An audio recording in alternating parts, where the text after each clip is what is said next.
الوفا news, رہیں خبروں سے باخبر۔ میرے قائد میں گرمی کی شدت میں اضافہ۔ گرمی کی شدت کے ساتھ ساتھ لوڈ شیڈنگ کے باعث گھر میں وقت گزارنا تو دور کی بات، دفاتر اور تعلیمی اداروں میں طلبہ اور طالبات کا پڑھنا لکھنا دشوار۔ گرمی اور لوڈ شیڈنگ کے ستائے آئس کریم پارلر، شربت کے ٹھیلے، لسی کی دکانیں اور ساحل سمندر پر بڑی تعداد میں نظر آئے۔ گرمی ایسی کہ بس ہائے ہائے، شہریوں کا کہنا ہے کہ جائیں تو جائیں کہاں۔ گرمی کی شدت تو برداشت کر لیا جاتا ہے، یہ قدرتی موسم ہے، سمجھ آتا ہے۔ کرنے آئے یونیورسٹی سے۔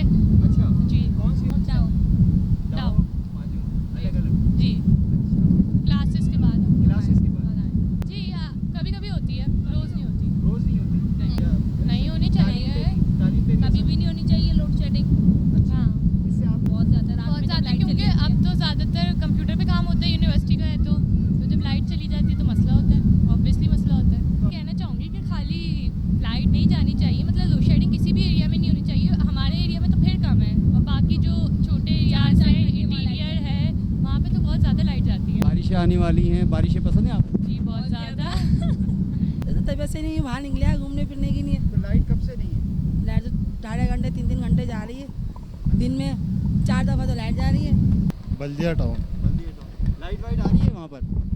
لائٹ بہت زیادہ جا رہی ہے وہاں پہ، بہت زیادہ۔ جی جی گرمی کی وجہ سے بالکل تو اعلانیہ لائٹ جا رہی ہے یا پھر وہ خود ہی آ رہی ہے، خود ہی جا رہی ہے، کچھ پتہ جا رہی ہے، 1.5 گھنٹے 2 گھنٹے کے لیے جا رہی ہے۔ پر حکومت کی مہربانی سے محروم ہو گئے شہری گیس، بجلی اور پانی سے۔ ان شہریوں کو ہے برسات کا انتظار، جو ہے اللہ کی خاص رحمت ہے۔ بارش کا صاف پانی زمین پر پڑتے ہی ترقیاتی بے قاعدہ کام اکھڑ جاتے ہیں۔ کیمرہ ٹیم کے ساتھ سارس، الوفا نیوز، کراچی۔